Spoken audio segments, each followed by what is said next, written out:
नमस्कार। एक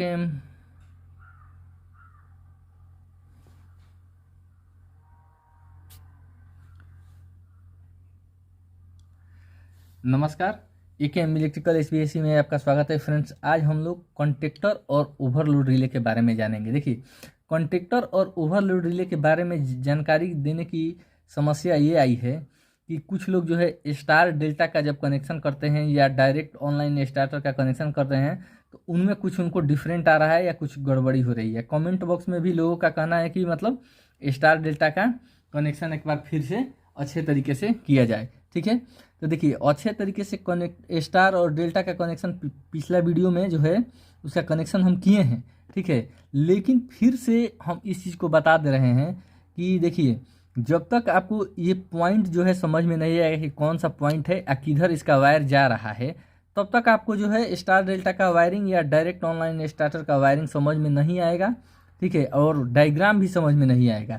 ठीक है, तो इस चीज़ के लिए ये खास करके ये वीडियो बन रहा है कि जो नए लोग हैं वो देखें। अगर टेक्नीशियन देख रहे हैं तो अपना कमेंट्स भी करें, और समझ में आ रहा है तो भी कमेंट्स करें। अगर कहीं किसी प्रकार का दिक्कत हो रहा है तो भी कमेंट्स करना है। ठीक है, तो यहाँ पर देखिए, ये हमारा एक कॉन्ट्रैक्टर है, ये भी एक कॉन्ट्रैक्टर है, ये हमारा ओवरलोड रिले है। ठीक है, डायरेक्ट ऑनलाइन स्टार्टर में जो है आप कनेक्शन कीजिएगा, चाहे स्टार डेल्टा में कनेक्शन कीजिएगा तो स्टार डेल्टा के लिए 3 कॉन्ट्रैक्टर रहता है। ठीक है, आपका एक ओवरलोड रिले रहेगा। ठीक है, लेकिन जो है अभी जो है इसको पॉइंट समझाने के लिए हम बता रहे हैं। जब इसका कनेक्शन हम करेंगे तो आपको डिटेल में और बताएंगे। ठीक है, इसलिए पहले इसका पॉइंट को समझ लीजिए कि कैसा पॉइंट है। देखिए, यहाँ पर एक L1, L2 और L3, ठीक है, यानी कि लाइन 1, लाइन 2, लाइन 3। ठीक है, यहाँ पर नंबर भी दिया हुआ है 1, 3, 5, ये नंबर है।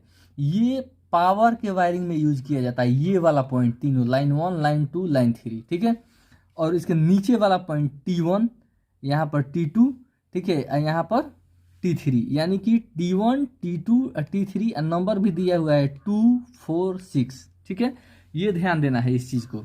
और देखिए, जब कंट्रोल का वायरिंग चलेगा तो कंट्रोल का वायरिंग में एनो एनसी देखा जाता है, A1, A2। ठीक है, यहाँ पर 13 नंबर एनो है और यहाँ पर 14 नंबर एनो है। यह इधर से इन इधर से आउट, यानी कि एनो बनेगा कब एनसी बनेगा, तो जब इसका कनेक्शन होगा तो उस टाइम हम आपको डिटेल में बताएंगे। देखिए, सेम कॉन्ट्रैक्टर एक यहाँ पर भी है दूसरे कंपनी का। ठीक है, तो वहाँ पर भी देखिए सेम प्रोसीजर आपका यही है कॉन्ट्रैक्टर में। इसमें भी L1, L2, L3 है, और T1, T2, T3 है। यहाँ पर देखिए, यहाँ पर आपको T1 दिख रहा है।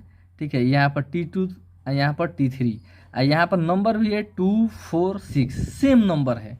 ठीक है, और ओवरलोड रिले, अब इसको थोड़ा सा हम साइड करते हैं और ओवरलोड रिले के बारे में देखते हैं। ये अपना ओवरलोड रिले हो गया।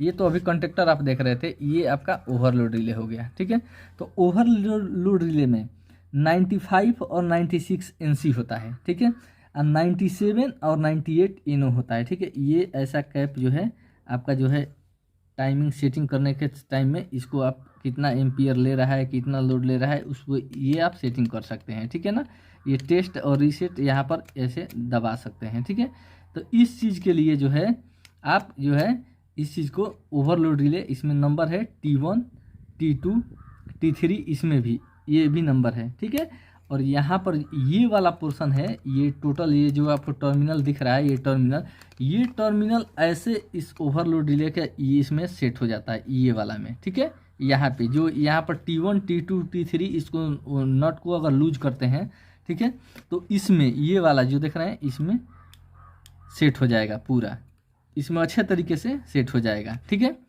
अब देखिए, जब इस कॉन्ट्रैक्टर का जो डायग्राम में क्या होता है, डायग्राम में, तो डायग्राम में देखिए, डायग्राम में पहले कैसे होता है ये देखिए।